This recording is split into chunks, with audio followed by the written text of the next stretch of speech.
Y bueno, el tema que abordaremos el día de hoy, en lo personal lo considero yo complejo, a la vez que fascinante. Quiero señalar también que cuando me adentro al mundo de la mediación, lo hago desde el margen de la historia de la justicia social, es decir, preocupado por la realidad que vivimos los seres humanos, más allá de lo que sucede en México o lo que sucede en otros países. La preocupación constante es el hecho de qué podemos hacer para mejorar nuestra convivencia. Así como el conocimiento evoluciona en todos sus rubros, lo mismo ha acontecido con la mediación. La mediación ha transcurrido de ser parte de la vida cotidiana en comunidades originarias hasta pasar por etapas muy importantes y relevantes en el marco del derecho internacional, pero sobre todo en el pasado siglo se configuró como una técnica muy valiosa, muy útil, que ha permeado el mundo entero. Sin embargo, nosotros consideramos que la mediación ha pasado de una técnica a una metodología, y ahora ya reflexionamos sobre la mediación como una ciencia cuyo objeto de estudio es el ser humano y las relaciones de éste, tanto intrapersonales como interpersonales y sociales, y cuya finalidad también es clara para nosotros: la coexistencia pacífica y la convivencia armónica.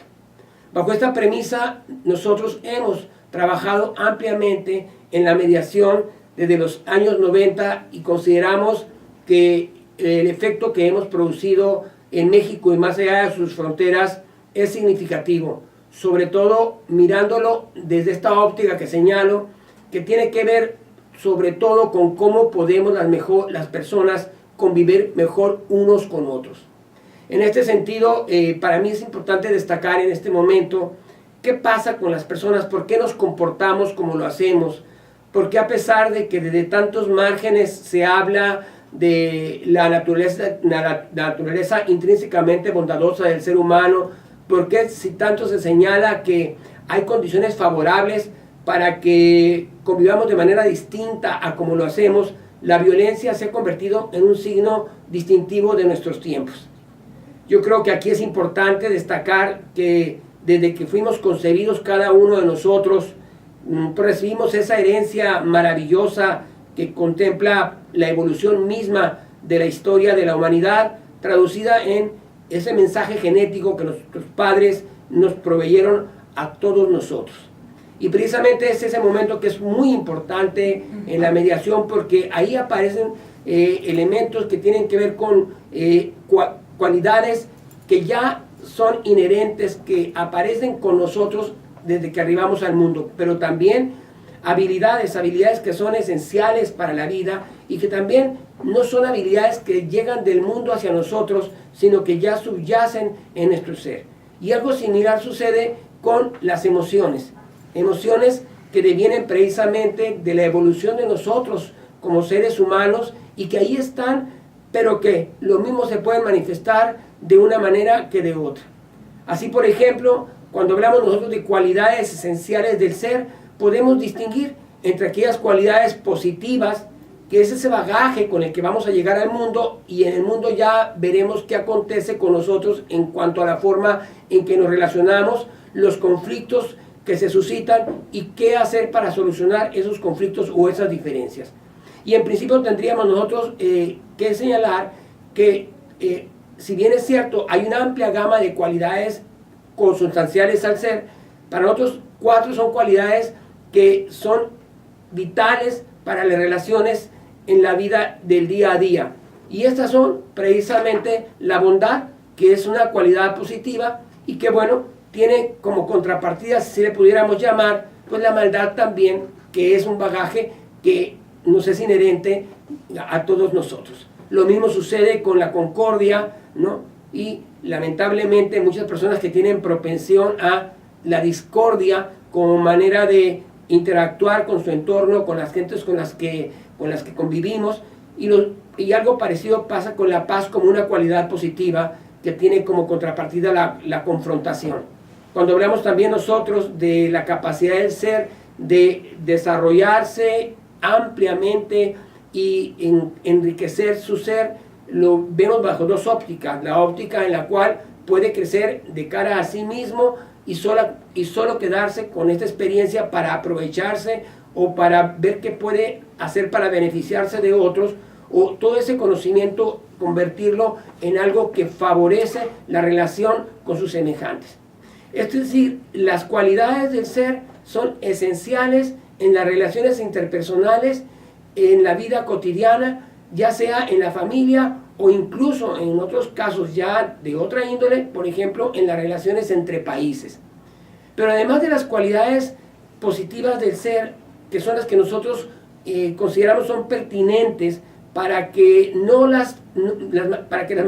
mantengamos siempre presentes, están lo que llamamos nosotros las habilidades sociocognitivas del ser humano. Son psicosociocognitivas que son muy importantes para que nosotros aprendamos a convivir, para que nosotros aprendamos a relacionarnos de manera sana, para que realmente cualquier conflicto que se suscita podamos desactivarlo o solucionarlo de tal manera que éste no afecte el sano y armónico desarrollo de todas nuestras facultades. Y aquí aparece, por ejemplo, cualidades que son inherentes, vuelvo a repetir, como el autocontrol, que es vital para que el ser humano no se desborde y no dañe o lastime a sus semejantes. Pero también la metacognición, que nos permite mirarnos a nosotros mismos y poder tomar decisiones desde esa óptica, de ver nosotros con esa cualidad que nos es inherente, qué puede acontecer derivado de la conducta que podemos desencadenar. Pero bueno, también tenemos otras cualidades positivas de las que voy a hablar más adelante, que son muy importantes, ¿no? Como la asertividad, la empatía, la compasión, como el pensamiento crítico, el razonamiento creativo. Todo esto es importante porque son elementos que si nosotros no los desarrollamos, difícilmente vamos a poder relacionarnos bien con las personas con las que interactuamos en la vida cotidiana. Y así pasa también con otro aspecto con el que nosotros llegamos al mundo, que son las emociones. Las emociones nos preocupan mucho, ¿por qué? Porque sabemos que con frecuencia las emociones negativas colonizan nuestra mente y son factor de conflictos, a diferencia de las emociones positivas que nos ayudan a coexistir, a convivir de una manera tal en la cual pues nos llevamos bien con las personas con las que interactuamos. Entonces, en este contexto, podemos decir nosotros que una vez que llegamos al mundo, aparecemos en escena con estas cualidades, con estas habilidades, con estas emociones que pueden ser positivas o negativas, pero como potencialidades. ¿Y qué es el entorno social? El que en buena medida determina cuál es el rumbo por el que nosotros vamos a transitar. No es que seamos objetos o elementos sometidos al vendaval de algo que está fuera de nuestro control, pero la verdad es de que la influencia que se ejerce sobre nosotros desde muchas veces antes de llegar al mundo en la vida peristática de la matriz de nuestra madre, pues es algo que sí nos impacta, que sí va a traducirse en algo que va a influir en el comportamiento de nosotros en nuestra vida futura. Y en ese sentido, pues depende de cómo nos relacionamos en la familia,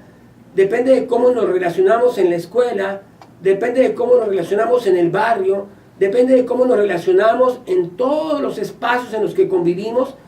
para que esa relación sea una relación que cuando se suscita un conflicto, este se pueda abordar o gestionar de una manera en la que podamos encontrar una solución real y que nos permita experimentar cambios positivos en nosotros mismos, y no que lamentablemente pues estemos en una continua, una perpetua inestabilidad emocional, ¿no? y que afecten la manera en que nos relacionamos, ¿no? Entonces, en ese sentido, a lo que voy básicamente es al hecho de que tenemos que tener claro nosotros de qué estamos hablando cuando nos referimos específicamente nosotros en el tema de la solución de los conflictos, de qué estamos hablando, cómo podemos nosotros abordar esos conflictos para que la solución de los mismos contribuya a esa legítima aspiración que se tiene de que las personas convivamos, coexistamos de manera pacífica. Esta no es una tarea sencilla Y por ello es que el Estado, como tal, el Estado de Derecho mexicano, ha tomado, y el Estado de Derecho en el mundo, ha tomado decisiones sobre qué hacer ante los conflictos. Entonces, más allá del abordaje o de la actitud ante los conflictos de evitación o de actos unilaterales a la fuerza, tenemos en el mundo contemporáneo que los estados de derecho han construido todo un andamiaje jurídico de derecho para que cuando las personas tenemos un conflicto, acudamos al Estado para que éste, a través de sus instituciones, solucione esas diferencias. A eso, como ustedes saben, le llamamos nosotros justicia heterocompositiva. Y a diferencia de esa justicia heterocompositiva, tenemos otro modelo de justicia del que hablaré posteriormente. En este momento me parece muy importante a mí señalar que cuando las personas tenemos el conflicto y no lo podemos solucionar por nosotros mismos y lo ponemos en manos de un tercero para que lo haga, que bien puede ser pues nuestro padre o nuestro hermano o nuestro amigo o nuestro jefe, etcétera, pues será un tercero el que decida por nosotros y únicamente se circunscribirá al tema que se le presente, es decir, al conflicto en sí, sin tomar en consideración otros factores que tal vez sean los que detonaron el conflicto mismo. Bajo esta premisa, cuando por lo regular acudimos nosotros a los tribunales, pasa un fenómeno similar. El tribunal será a quien se le pida que resuelva el conflicto que se suscitó entre dos o más personas físicas o morales y tomará una decisión. La decisión será que alguien gana o que alguien pierde, pero no va a adentrarse a cuáles fueron los factores que concurrieron para que se desencadenara el conflicto, sino que simplemente se va a circunscribir a tomar una decisión sobre el conflicto en lo que toca a quien acreditó o quien no acreditó aquello que solicitó. Esto es clave para nosotros, porque en la medida en que en sociedades de conflicto, cuando ésta se gestiona, solamente nos circunscribamos a mirar el conflicto que se presenta y no lo que subyace detrás de ese conflicto, entonces la sociedad difícilmente va a experimentar un cambio como tal. Y esto viene también a colación, porque el mismo sistema de justicia en el mundo ha encontrado que la justicia heterocompositiva no es la solución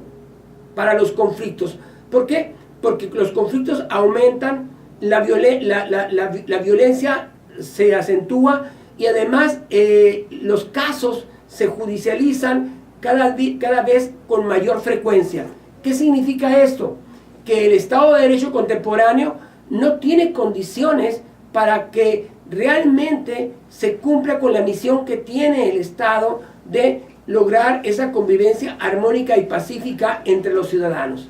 Y bajo esa premisa se ha tenido que pensar en qué hacer para que aparezcan en escena otras alternativas que permitan el abordaje de los conflictos. Y es así como aparecen metodologías como la mediación, como la conciliación, incluso como los procesos o prácticas restaurativas. Pero aquí es muy importante destacar que si nosotros seguimos la misma línea de imaginar la solución del conflicto sobre la base de lo que se nos presenta como tal, que es lo que sucede con la justicia heterocompositiva que imparten los jueces, pues nos vamos a encontrar con el hecho de que las personas llevarán consigo todavía, después del conflicto, no solo el malestar de que tal vez este no se solucionó como hubieran querido, sino que no experimentan ningún cambio como seres humanos. Acá el tema tiene que ver con el derecho y tiene que ver con también, por ejemplo, en la materia penal, cómo es que el Estado no solo se ha circunscrito a decir quién gana y quién pierde, sino que el Estado ha decidido y ha debido ir más allá. ¿Qué significa ir más allá en la materia penal, en el derecho? No solo toma una solución que tiene que ver, vamos a suponer, con la privación de la libertad por determinada cantidad de años.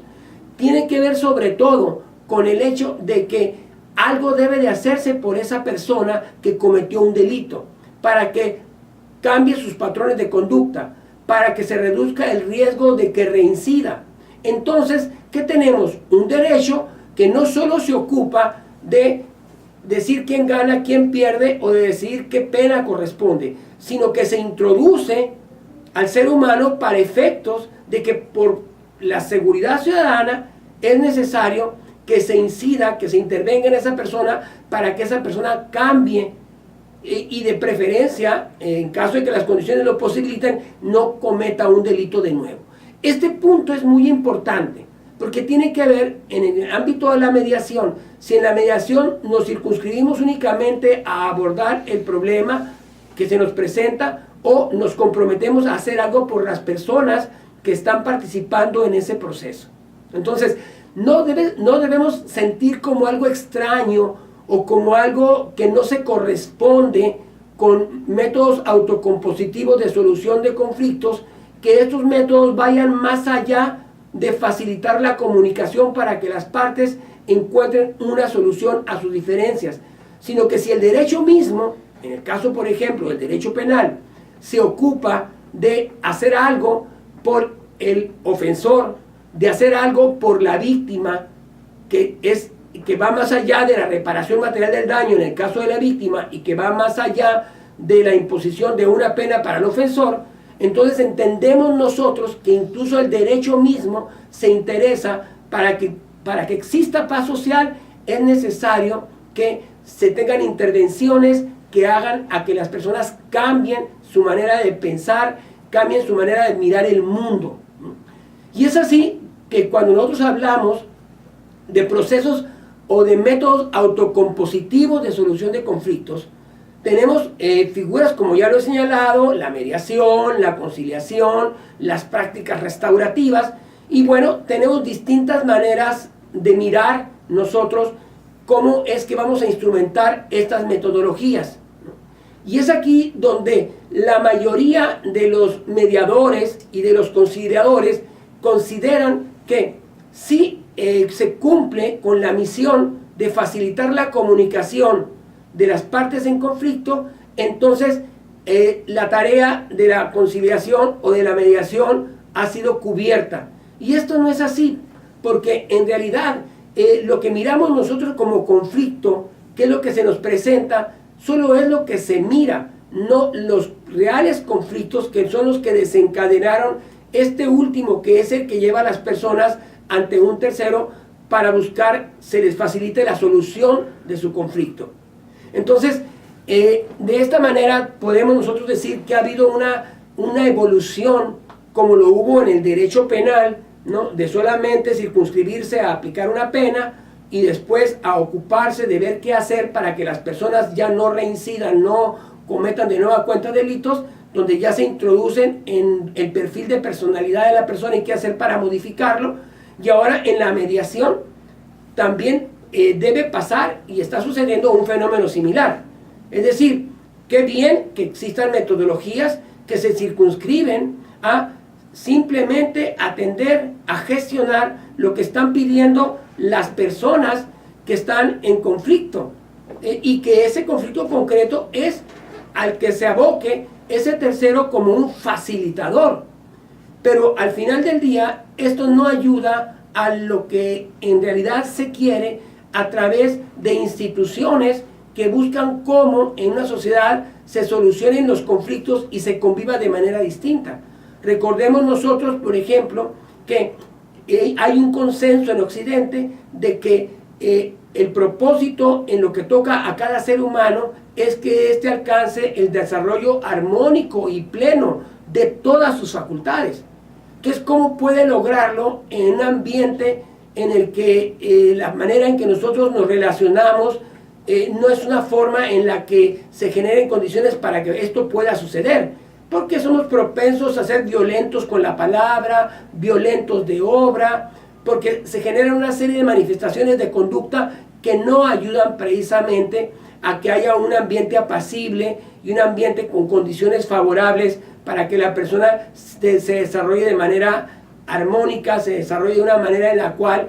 realmente pueda sentir y experimentar que lo que le está sucediendo es algo bueno y que tiene esa libertad de encontrar cómo es que esas facultades que le son inherentes se pueden manifestar. Y entonces ahí tenemos nosotros específicamente, en el caso de la solución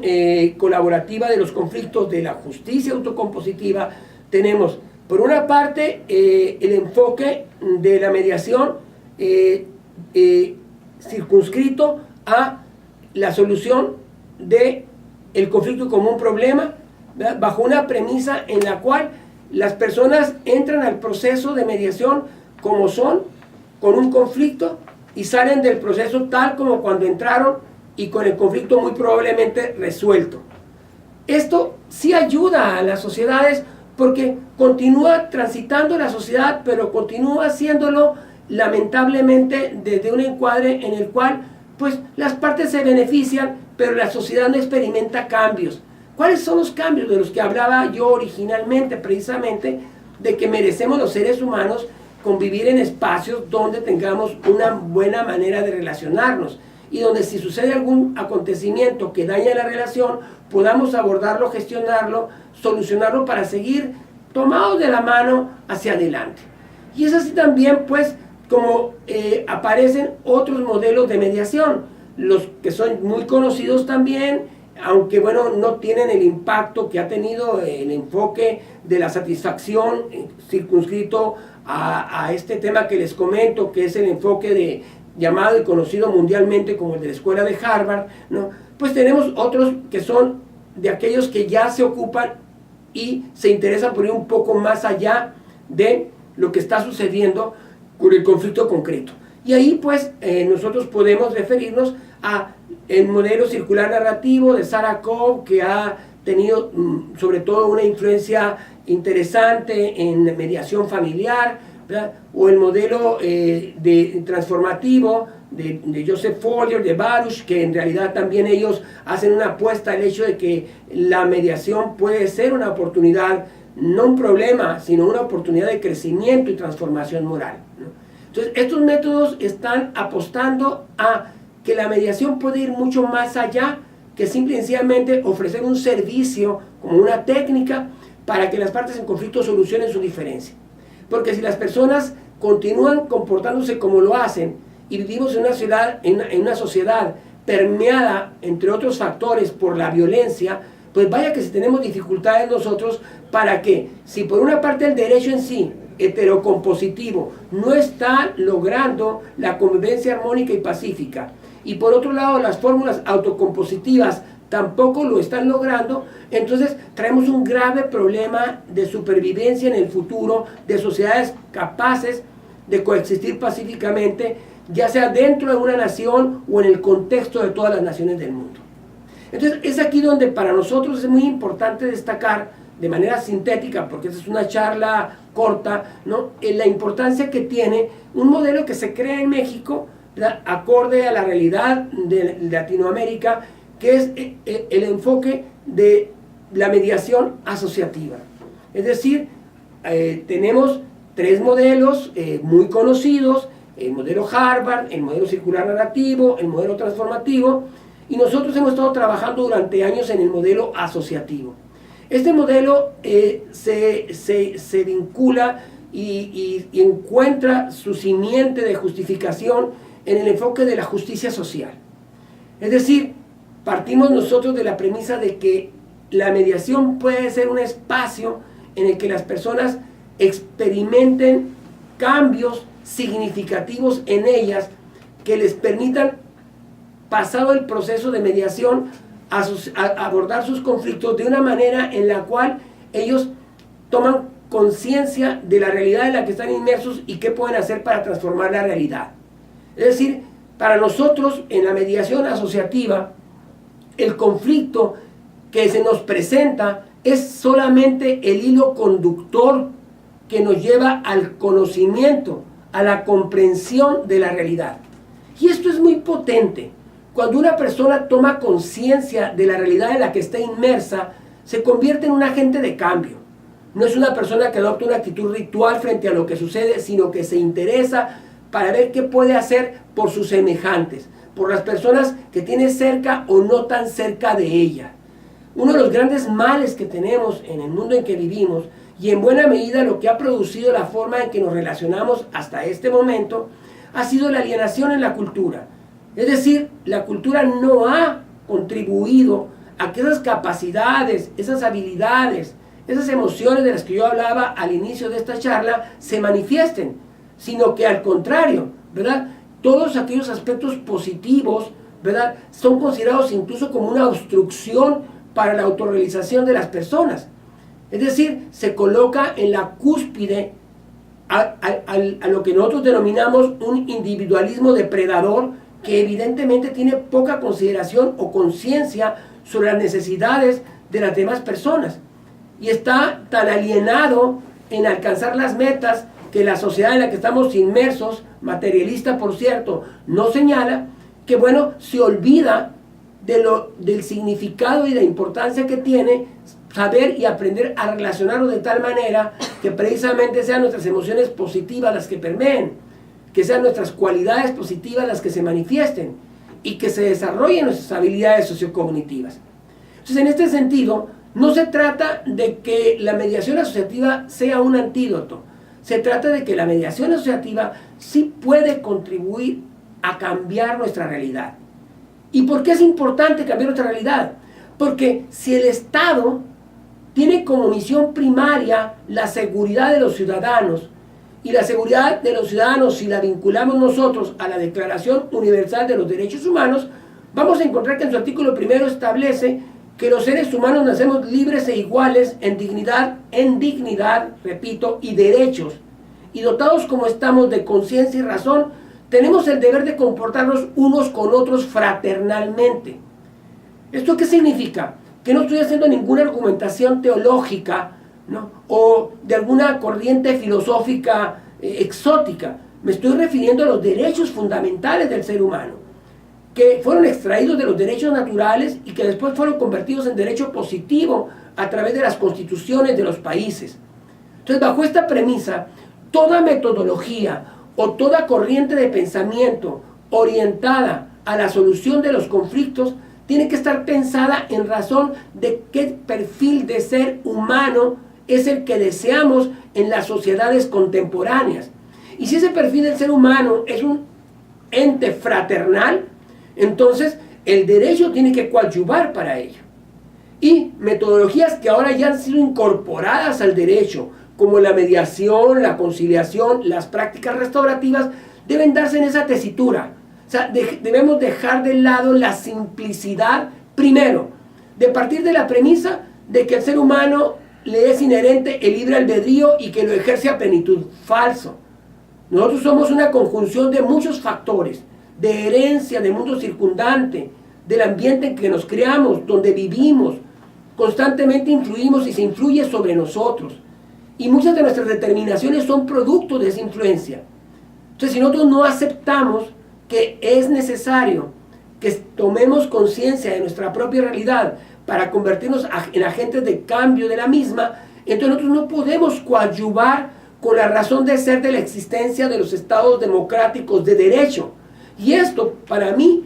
es de vital importancia, y considero que todos debemos ver la mediación, la conciliación, las prácticas restaurativas desde ese enfoque.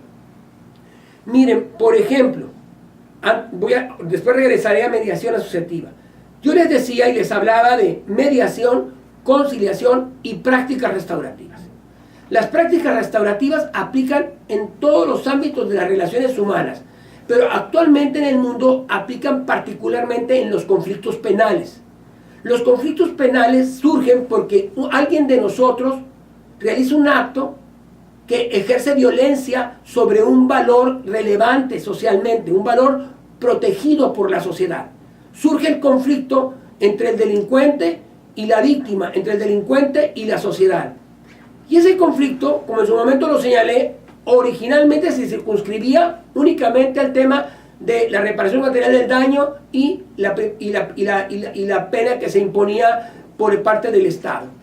Después se avanzó a la readaptación de la persona para intentar que no repitiera esa conducta criminal. Y actualmente nos encontramos con un encuadre en la materia penal que habla de qué tan potente es la intervención del Estado en el ser humano, va mucho más allá de esa concepción que es una falacia de libre albedrío. Y son precisamente las prácticas restaurativas, los procesos restaurativos que se encuentran dentro del paraguas que es este modelo de justicia penal, que es la justicia restaurativa. Es decir, tres escuelas: la justicia clásica, que es la represiva; la positiva, que es la resocializadora; y la restaurativa, que precisamente tiende a que